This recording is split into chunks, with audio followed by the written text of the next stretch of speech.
All right. We are live and in studio. Welcome, everybody. Welcome to Small Talk Live. It is so exciting. It's a very exciting episode. I've been excited about this all year. Finally getting to talk to Alison Tatlock, our wonderful guest today. Alison is the executive producer and writer of Pluribus, the wonderfully enticing and eminently watchable show on Apple TV Plus, created by Vince Gilligan. And a little bit about Alison. I really want to get into your origin story, but this is what I've got from IMDb and from talking to you, that you, before Pluribus, you were a longtime writer and producer on Better Call Saul. And then earlier in your career, you wrote for In Treatment and Halt and Catch Fire. And you also served as a writer and producer on the first season of Stranger Things. Quite a resume there. Let's get into your backstory. I always love to hear how people got into writing and particularly in your case, got into television writing. Like, how did you first break into this difficult field to break into? Can you give us a little backstory, a little origin story here? Sure. Happy to. I had a winding road. So most of the TV writers that I know knew that's what they wanted to do, and they started as writer's assistants when they were young, and they kind of moved up. Right. And I did not know that. I had two careers before this one. I was a theater actor for years when I was in my 20s. Yeah. Yes. So in New York, and then also a little bit in LA.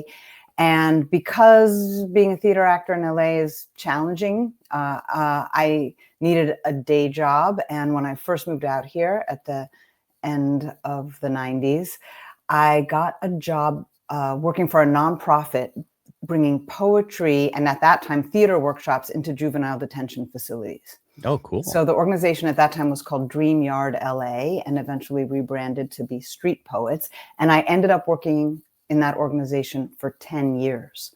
Oh, so amazing. For a decade, I worked in youth violence intervention. When I started doing it, I thought like, well, I'm an actor and I will do this as my day job. And then I went through kind of many life shifts while I was doing that work. I got married and I had a baby and I didn't want to be an actor anymore. And I was writing poetry on a daily basis with young people in order to facilitate these deep conversations. And I just moved in the direction of writing. I learned, from the young people I was working with to tell my own story through poetry. And I wrote a play, and then I wrote another play. And eventually, over the course of a decade, this led to my first opportunity in TV, which was on the show In Treatment. As you said, they hired a lot of playwrights because the show is structured almost like a series of one-act plays. So with the help of friends, I was hired on season 3 of In Treatment. I left my job at Street Poets. I joined the board. I've been on the board of directors ever since. It's an organization that's incredibly important to me. And that was the beginning of my TV writing journey, which was bumpy, by the way. Yeah. It was bumpy I had some highs and lows. Yeah, bumpy in the sense that sometimes it went really well and sometimes you couldn't find a job, kind of thing. Definitely, yes. I had one summer. In fact, there was one summer I did not get a job. And this was, still back before streaming, when, at least for network TV, like there was a cycle. And if you didn't have a job by the time summer rolled around, you probably didn't have a job. And that happened to me one summer, and I was starting to get very nervous. And a mutual friend of ours, actually, of yours and mine, said to me, well, I'm working with these young guys called the Duffer Brothers on something which at the time was called Montauk, and I ended up meeting on what became Stranger Things. And it was really because I did not get a job on something else that I ended up working on Stranger Things. So, well, I love how your story, a lot of times, we kind of imagine it's going to take a linear path. Like you said, it's like you're going to do the classic, cycle, which is like you start off as a writer's assistant, then you kind of get in a writer's room, and then finally you write a script, and then you get, and yours, you came in later in your career, like much later, and all of a sudden are writing on Stranger Things, which would end up being like one of the most successful shows of all in television history, and certainly of this, last decade or so. That's amazing. Obviously it gives me hope, because it doesn't mean you have to kind of go through sometimes talent and meritocracy, will rise to the top, right? You don't always have to play the the game, I guess. Yeah. I mean, I've done a fair number of sort of TV talks and workshops with college students over the years. And I feel like this is probably the most useful thing I have to offer is actually what you just said. Like you don't have to shoot out of the cannon fast. You can try various things. You can be of service and sort of build community in unusual ways, and while also like finding your creative path. And it sounds sort of cheesy, but I feel like it's important, especially as a reminder for young people when there's so much pressure to kind of figure everything out right away.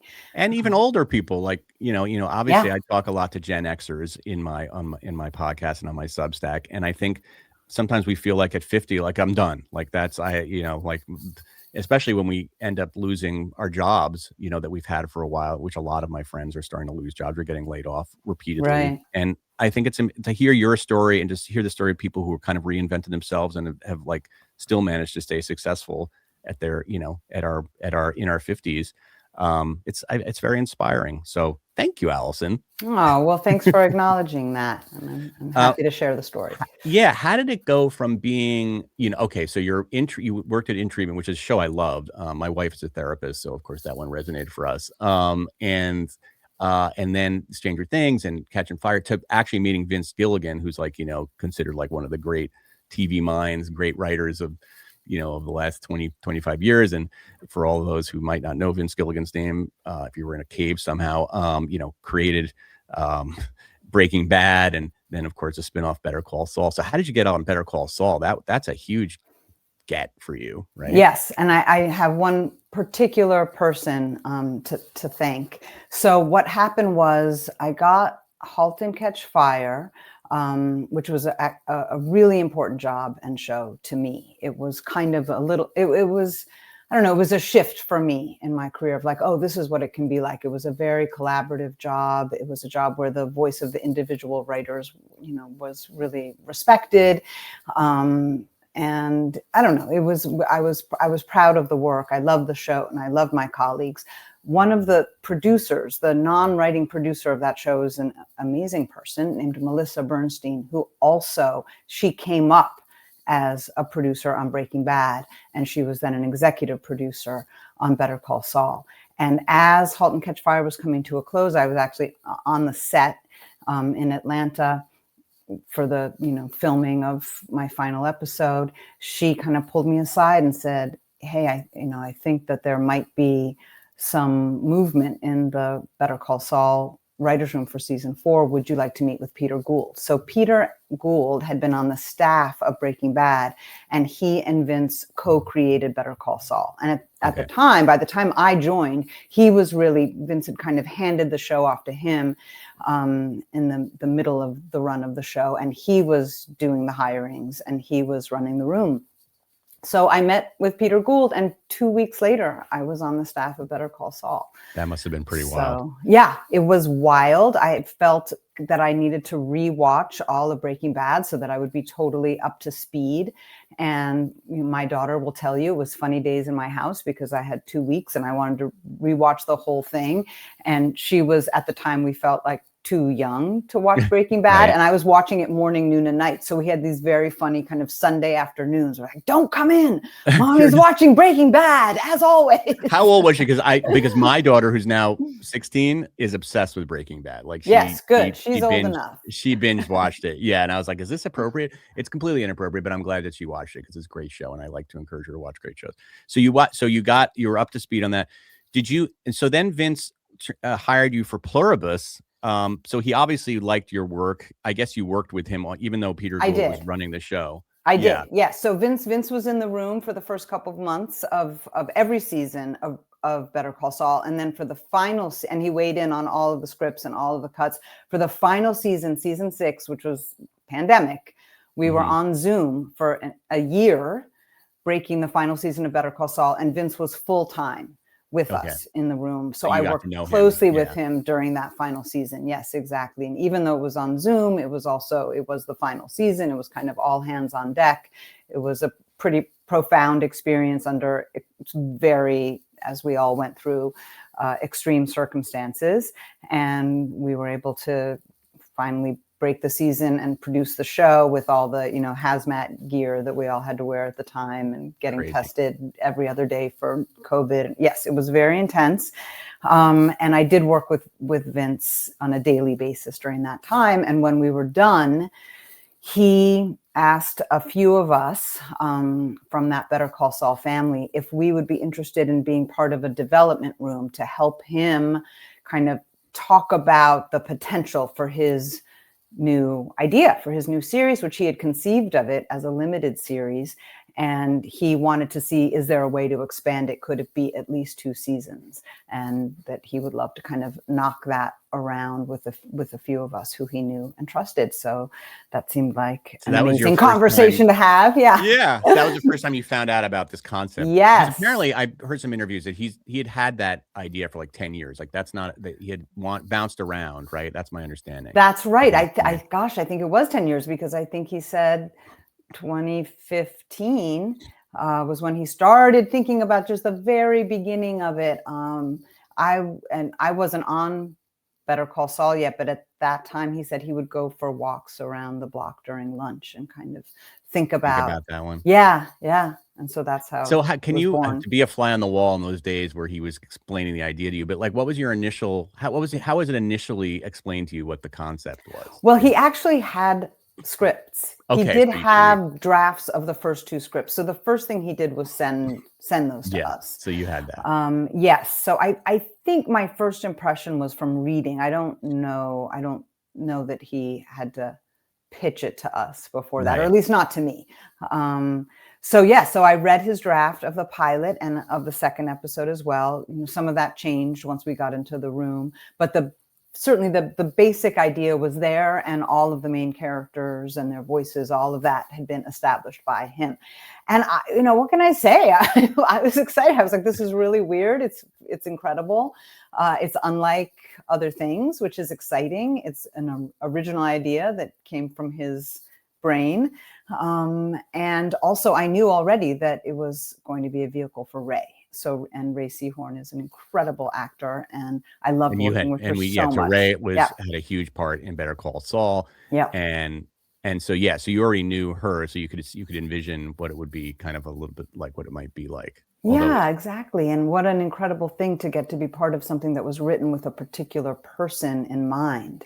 And also knowing that the part was completely different from Kim Wexler. She's a very different kind of character, and also to be able to imagine that it would be Ray made it kind of extra enticing.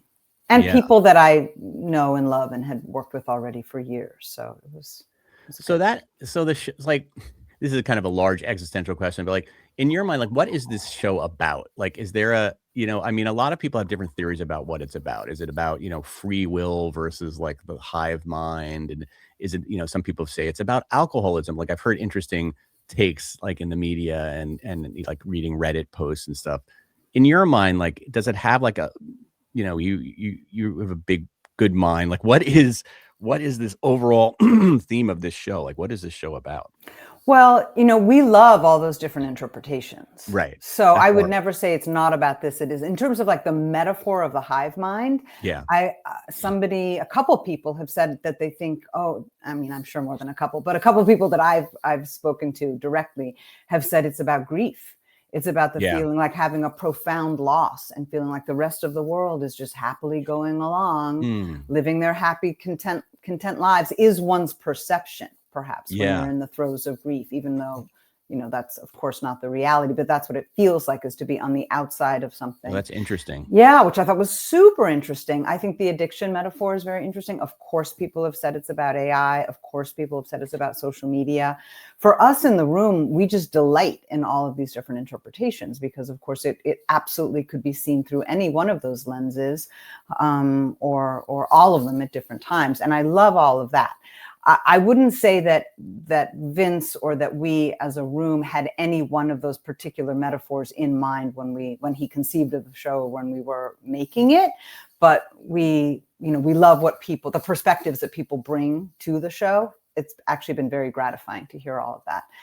I mean, at its core, I do feel that the show is a questioning of happiness, of what it means to be happy, how important is it, and what does it mean to kind of be human, for lack of a better word. It's a very big question. But yeah, like our connectedness, how important is that? And versus our individuality, and how important is that? So I feel like that's the main I gist. love that. No, and I agree with it. I mean, all these, like you said, all these interpretations are really, and that's what makes it great art, is that, you know, everybody can put their own experience into it and get something out of it. I was talking to a woman over the weekend, and she made a really interesting point. Like, apparently, and I did not realize this, like, Star Trek, the original Star Trek, the Captain Kirk Star Trek, had a lot of episodes where he would go and meet like different civilizations where they had a hive mind, right? Like that idea. But what makes this show different than all the Star Treks is that was kind of about like civilization versus like two different civilizations, like a civilization where people have free will and a civilization where people have a hive mind. Like, but what's so unique about Pluribus is it's about an individual, like one person, in this case, Ray's character, Carol Sturka, her experience, at least, you know, and there's other characters now coming into it, and we know that there's other characters who don't have the hive mind, but kind of like an individual experience, as opposed to, you know, civilization versus civilization. And she thought that was what made it really unique. That's cool. I thought was kind of cool. Yeah.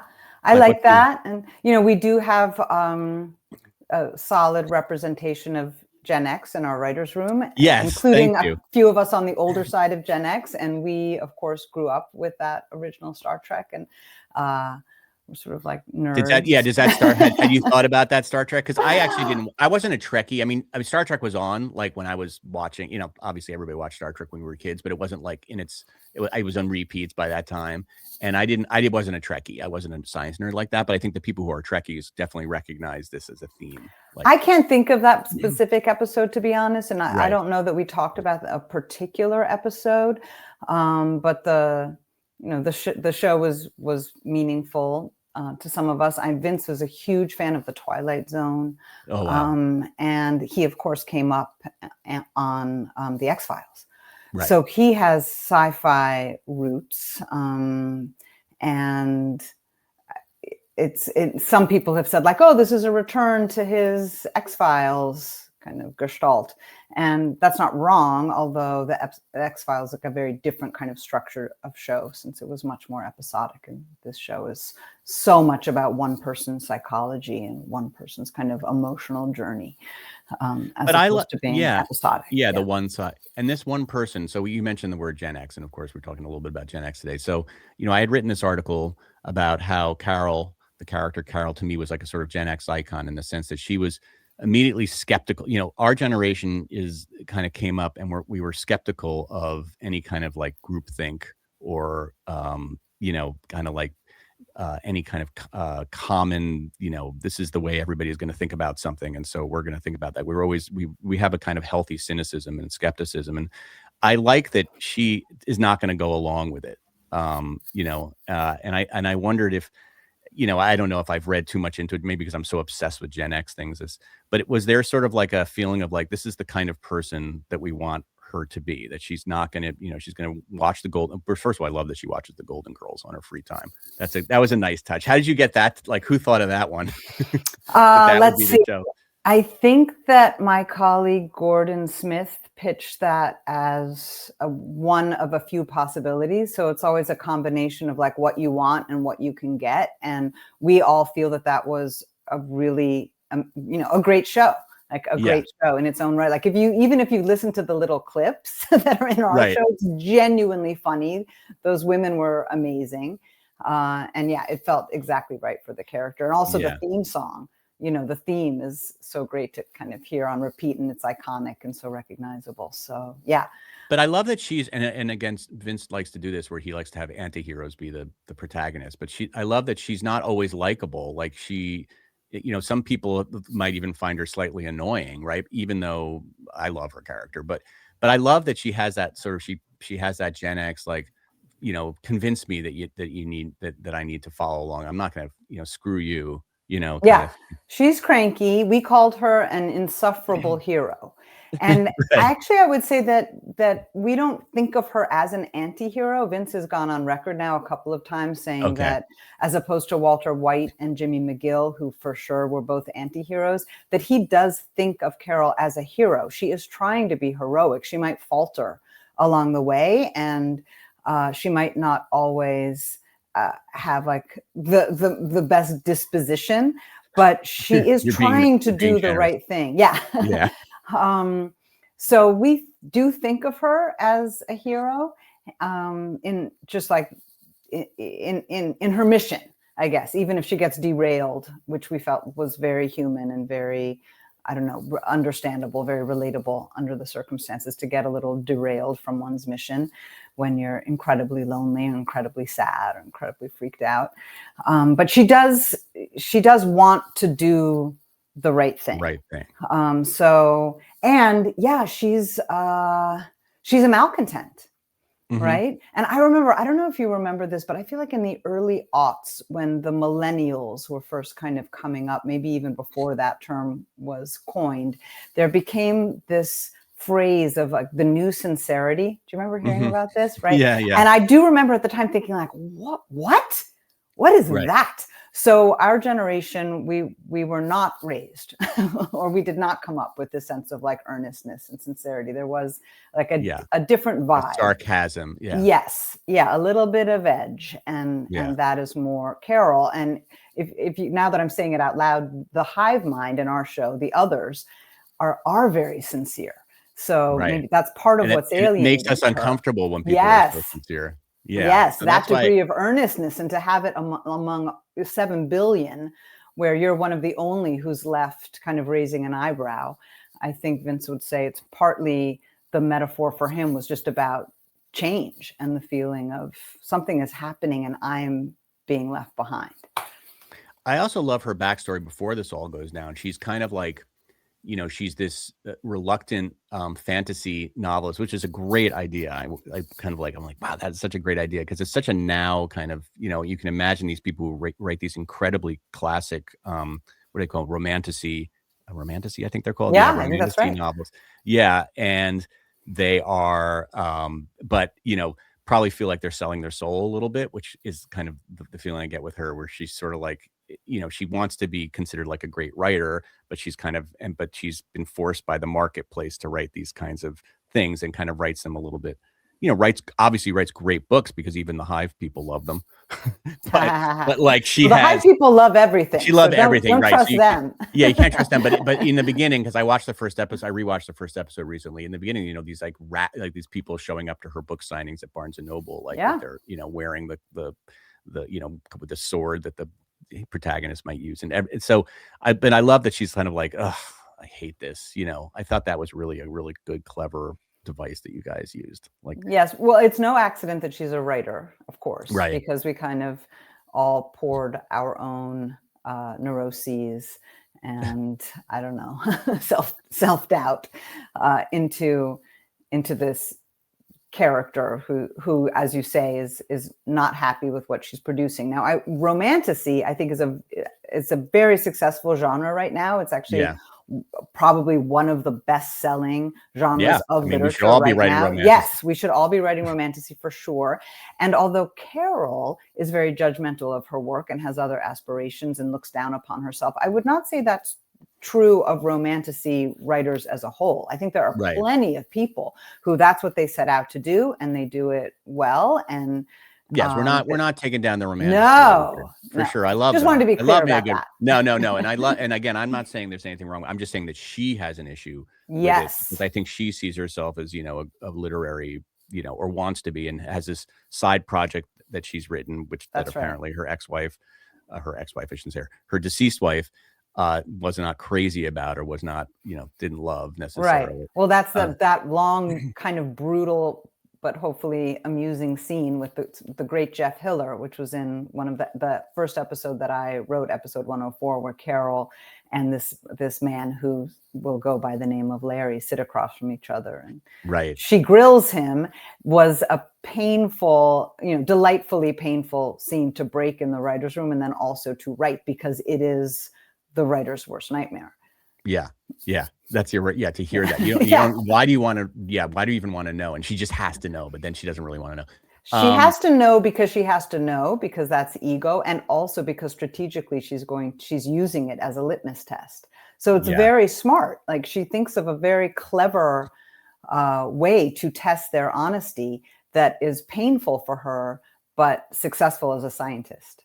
That's kind of, Carol has this, she keeps this whiteboard where she writes down, what we know about the others, right? And she kind of like this, and it's very much like a writer's room whiteboard. If anybody's ever been in a writer's room, there's like, especially when you're world building like you guys are doing, and you have to like create this alternative, like there's no such thing as the others, so you guys have to create the rules for the others.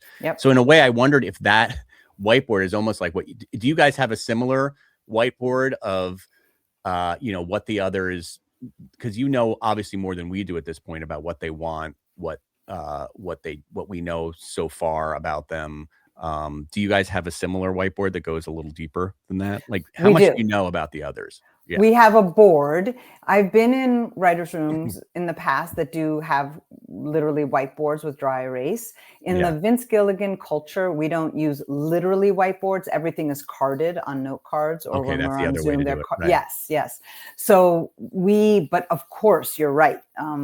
Carol and her whiteboard and her blue skying of what the next Waikara would be, and then using the second hidden whiteboard as a way to keep track of the others. Like, all of this is in a way self-referential, I guess, to our processes as writers. Only poor Carol doesn't have a writer's room because the other we call them old schoolers won't play ball with her. So she has no writer's room. She just has herself.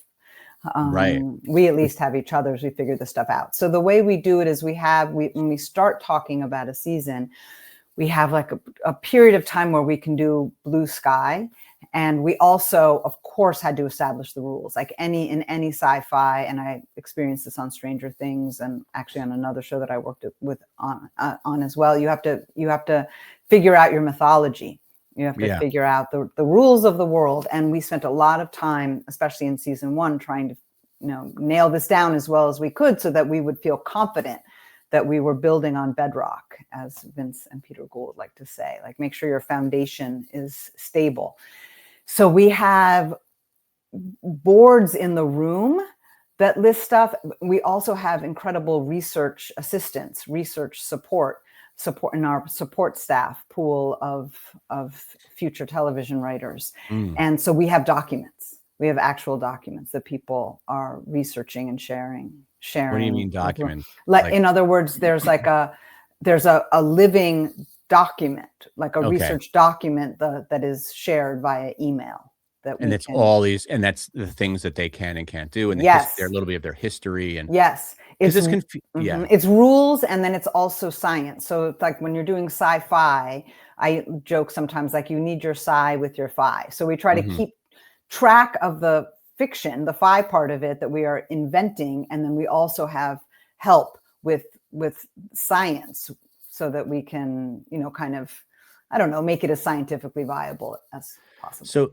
So, and you don't have to answer this because, again, I don't want you to give away anything, but do you guys know sort of where this is all going? Because sometimes you'll watch these shows that have amazing, first acts, basically first and second acts, where it's like, I won't name them by name, but there's certain shows that I've watched over the years that are like, oh my God, but then people are a little disappointed with where it all goes, because in some way you've learned later that the writers didn't even know how it was going to end when they started, because they didn't think it was going to go this far. They didn't think it was going to go 8 seasons, right? Yes. So they didn't really. So do you guys kind of know where this is all going? Well, we knew we had 2 seasons. It was a 2-season pickup from the beginning. So and is it mystery box? Is that what the term for the show that, like, something crazy has happened and we don't know what, and maybe I didn't know. Okay, there's a becomes term this for and it. That's becomes cool. this. Yeah. So this is not Awesome that. to me. I think we have, we're now on record as saying like it's not that. We don't think this is a show that would run for 8 seasons. Okay. We knew that it would be 2. Now maybe it'll be more than that. Maybe I hope it'll so. be 3. That would be cool. But we don't think it's a show where there's going to be like a crazy twist and another twist and another reveal and another reveal and another reveal, and it'll just That's good, because that can get tiring. Yes, and we don't think it's appropriate for this premise. However, we do have somewhat of a sense of where we're heading in season 2 and where we could potentially, go moving forward. But it's not the kind of a show that is based on huge twists and reveals. Like the big reveal kind of happens in the pilot.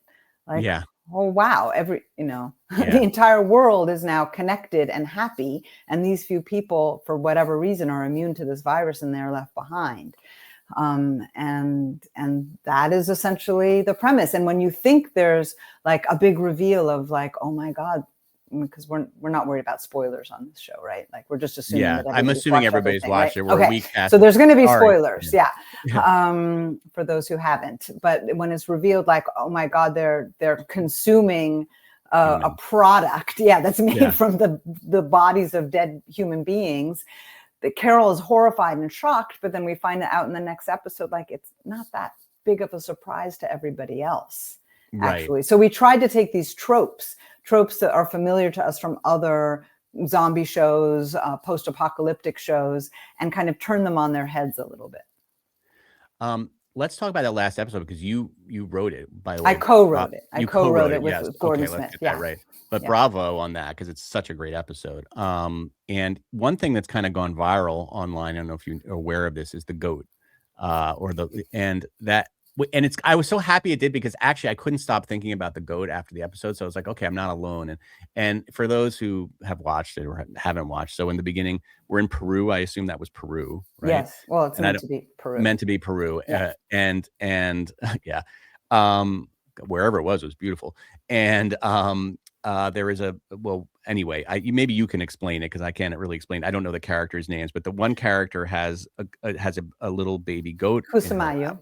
Yeah, Kusamayo. Mm-hmm. And she is, what do you call the people who haven't become the others yet? What do you have a word for them? We call them the old schoolers. The old schooler. She's an old schooler, but she decides that she wants to join the hive. And she has this wonderful relationship with this little baby goat, which you can sort of just see. And we don't know it. We only know it because the little goat snuggling on her lap. And then she becomes another through, I don't know, inhaling something. And then she joins the others, and there's this great scene where the goat comes running out looking for her, and then she just kind of walks away from the goat. And it's so sad, because it's like this poor goat. It was like, I know. How did they do that? By the way, was that a little AI? How did they do that? No, we don't use AI on our show. Oh, good. Okay, I'm glad. Vince Gilligan is allergic to AI. Good. That's great to know, because so many animal videos online right now are AI slop. So I'm glad to know that was a real goat looking for its mommy. That was such cute, but it was heartbreaking, because basically you realize that when you're in the hive mind, you don't have these individual relationships anymore, right? Because everything's for the good, and it really kind of said so much just in one little image. Did you guys, who came up with that? I mean, did you guys come up with that together in the writers' room? We came up with that in the room for sure. Yeah. So, that's the beauty of the brain trust, or our little version of the hive mind, if you will, is that, sometimes it's just the process is sort of organic, and sometimes I can remember like, oh, so-and-so pitched that, or I pitched that. But in this case, we had talked a lot about animals over the course of the season, a lot. And in the beginning, we thought maybe the animals would have turned as well and be part of the hive mind. Then we thought, no, that doesn't make sense. Well, maybe it's just certain kinds of animals. And in the end, we just decided, for various reasons, like the animals have not been turned. So what does that mean? What does that mean for pets? What does that mean for wild animals? What does that mean for animals that would have been dinner and now are weirdos, So the animals haven't become part of the hive. Correct. The animals are not part of the hive. and we refer to them in various, we kind of touch on that throughout the season, but we felt as a group that would be really interesting in this final teaser. First of all, we had talked a lot over the course of breaking season 1 of like who will get changed next and under what circumstances. So we thought it made sense to have Kusamayu be changed because she was willing. We established in the second episode, she says, I want to be with my aunt. I want to be with my cousin. So if she's willing, that means that they can take her stem cells with her permission directly from her body. And so that makes their scientific process a little bit easier than what they're doing with the other people who don't want to be changed. It's a longer, trickier process. But for her, they could take her stem cells and they could work on that. And that's the potion that you see in the beginning that's brought in. And we understand that she is ready, that she wants this. So, and she comes from a very particular culture, which we were able to recreate with the help of amazing experts who kind of guided the process. And you've experienced, hopefully, and it seems like it landed this way, in this teaser, you experience a beautiful transformation at the cost of culture, at the cost of song, at the cost of family connection, like the particularities of family attachment. And of course, as you say, the attachment to other things we love, which in this case manifests in the form of a baby goat. Yeah. I'm thinking out loud here, but it made me think, let's go back to the animals for a second. So if the animals are not part of the others, and the others are so kind to nature, is there a possibility that the animals might, realize this and then turn on humans? I mean, I don't know if humans can really defend themselves against nature if it, let's say lions start attacking people. That might, I mean, obviously that's come up in your rules system, yeah, it came up, and there's a line about it. Mr. Diabate, in an early episode, says apparently there were quite a few maulings.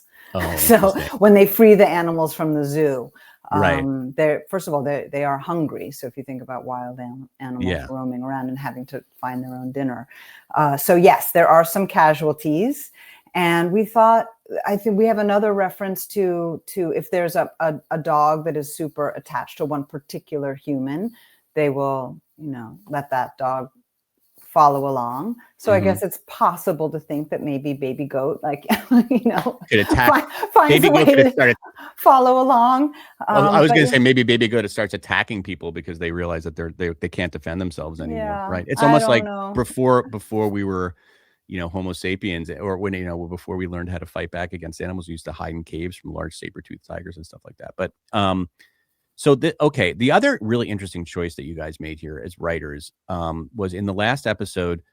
Is it Manu? How do you say Manu? Manusos. Manusos is his character. He finally gets together with Carol. Finally finds Carol, and you have this. It's so clever the way you do this. The translate thing on the phone because he's from Paraguay and he doesn't speak English very well, and she doesn't speak Spanish very well, and so they have to communicate through this app, which it's hard to do that on TV because now you have to let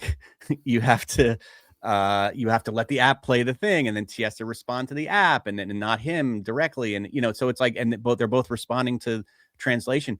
That was an interesting choice that you made. And why did you make, you could have just made the choice to make his character speak English, right? But you didn't, and you made it almost harder for yourself. Why did you guys do it that way? We did. Yeah, there is there's a tendency to make things hard for oneself. Right. And also the thing with the answering machine message is the same thing that you keep doing, where we keep hearing that message. And it's like kind of really daring, I feel, for a television show to go there. I find those things very satisfying. I feel like as a viewer, I would love them. But I do understand how it can be maddening. Oh, I loved it. I just kept being like, wow, they really went for it. Like, this is pretty, this is pretty brave. But because you imagine that was like a network show, I don't think they would no, we're not going to be playing the answering machine message over and over again. No, right? That's like time is money here. Yeah.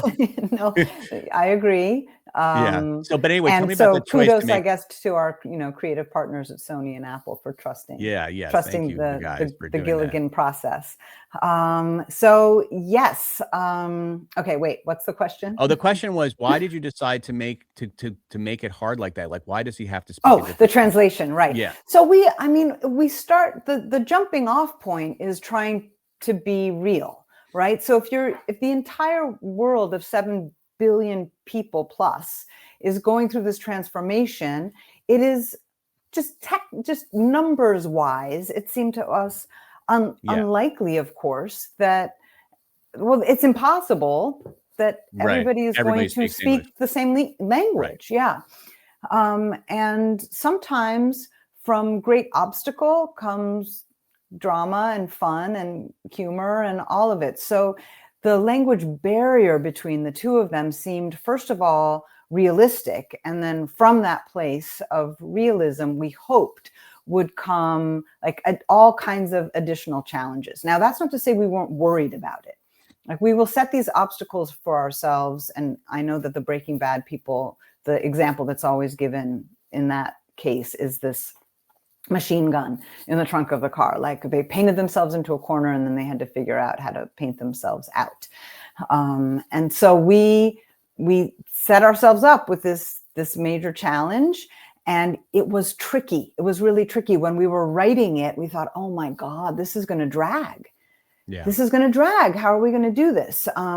And instead, hopefully, and this was Gordon directed that episode, and he did an incredible job directing it. It's beautifully edited by Chris McCaleb. And through the magic of editing, we were able to kind of get it down to like what's absolutely necessary for them to communicate. When does that communication break down? How can that be fun? Aren't there certain words? For instance, the word bug, when she says, you think they put a bug in my house? Like, how would that translate? It wouldn't translate correctly. Yeah. So it creates, that was really good. So that stuff was really fun to play with.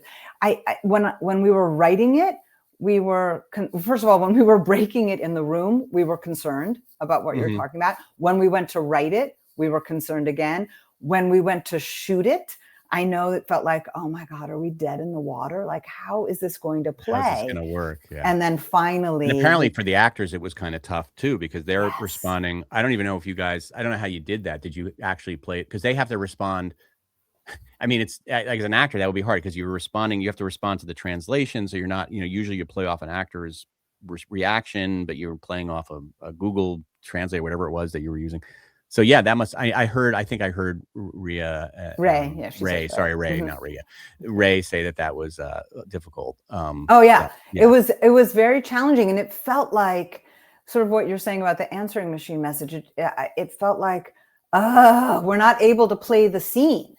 Yeah. But then what we felt was that the translation becomes the third character in the scene, almost as if like you have a third kind of annoying person who's there trying to help but actually making things harder.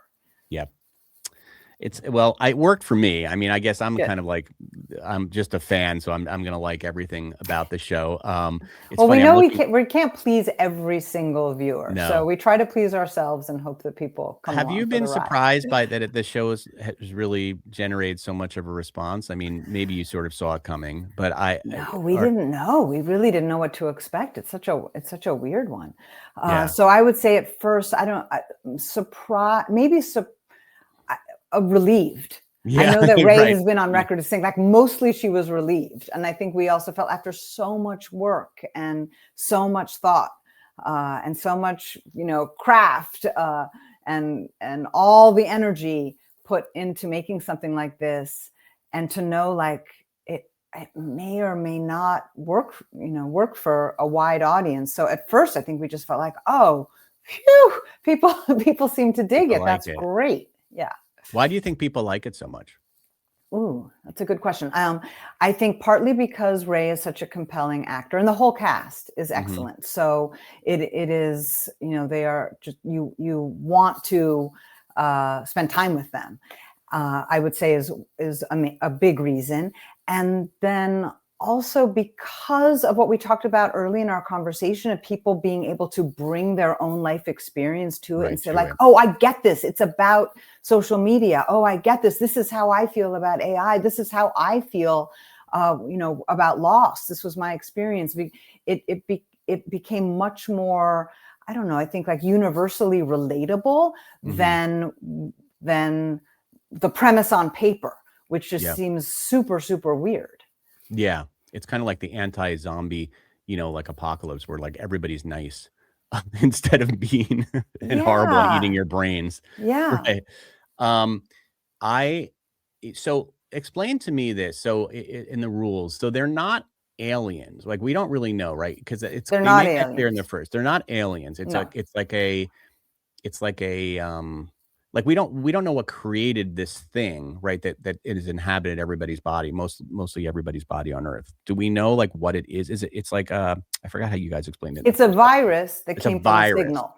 So it starts as a signal, but the way the signal can be kind of manifested and interpreted, is through a virus, which is that petri dish sequence that you see early on in the sequence. And we don't know if somebody created this virus, right? Like that, we don't know yet. Right. I mean, the signal comes from another planet. We know that. So there is some kind of life force that at some point, and it might have been a very, very long time ago, but at some point this signal was sent. It took a very, very long time, eons and eons, to make it this far. And then through a lab is made into a virus. Manifesting that signal into a virus. Yes. That then does what it does. And then the virus spreads rapidly, easily, except not thoroughly. Not thoroughly. For some reason, and we don't know yet, it didn't affect certain people. Certain people are immune. And that's true of COVID, and it's true of other kind of viruses. There are people who simply don't get them.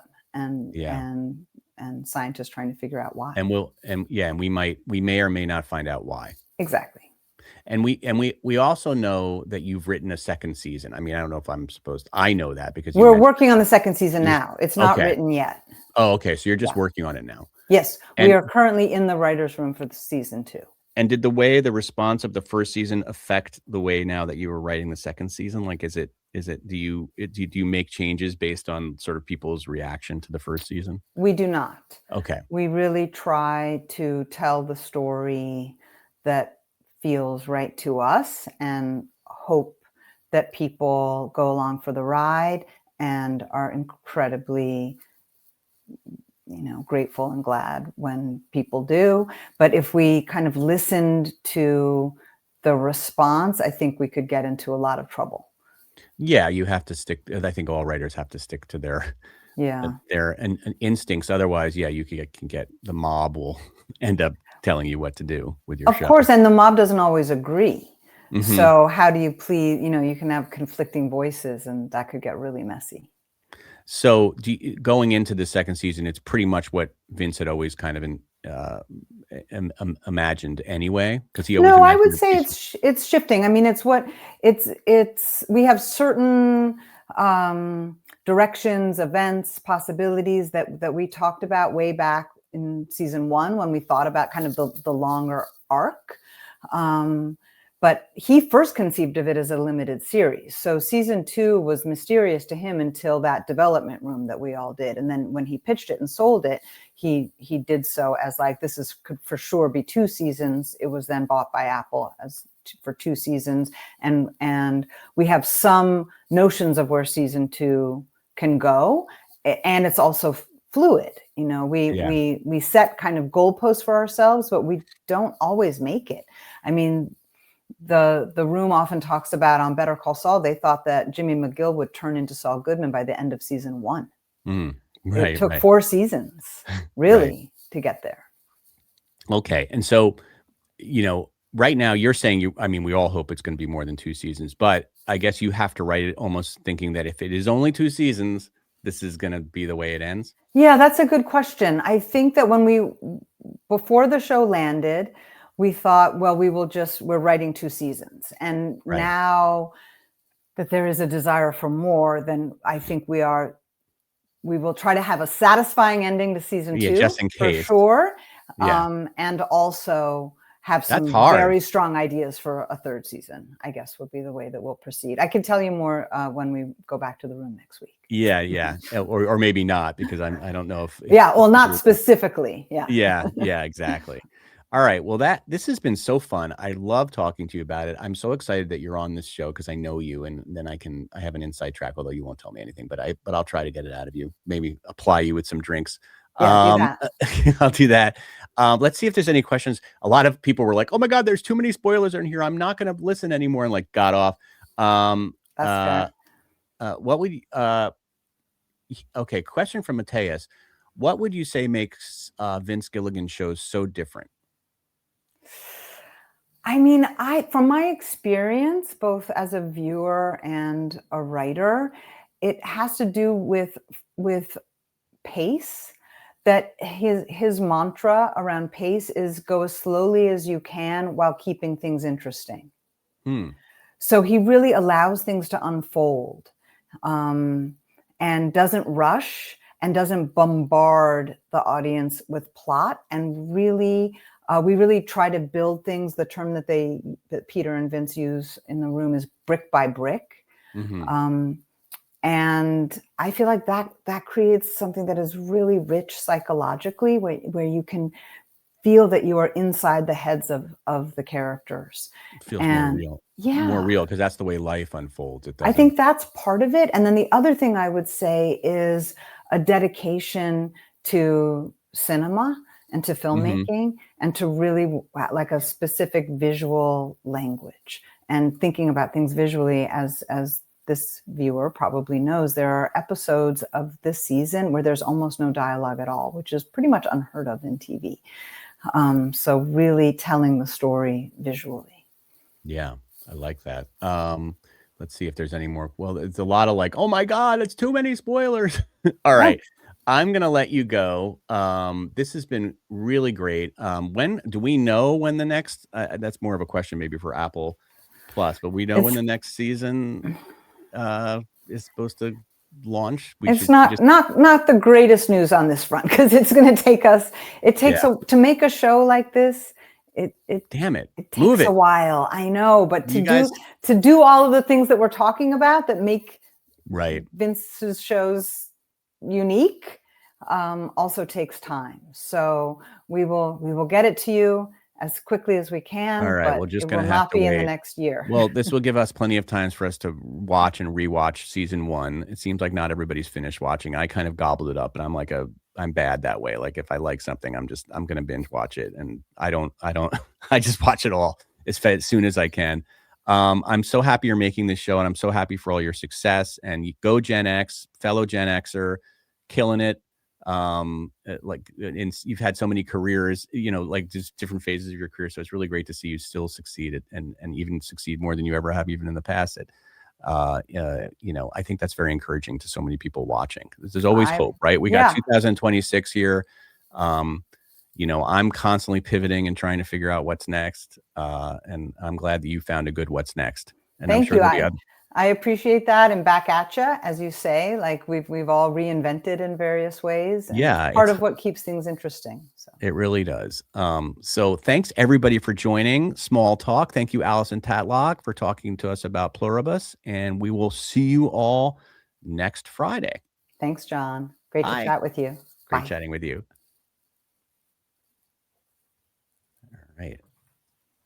I ended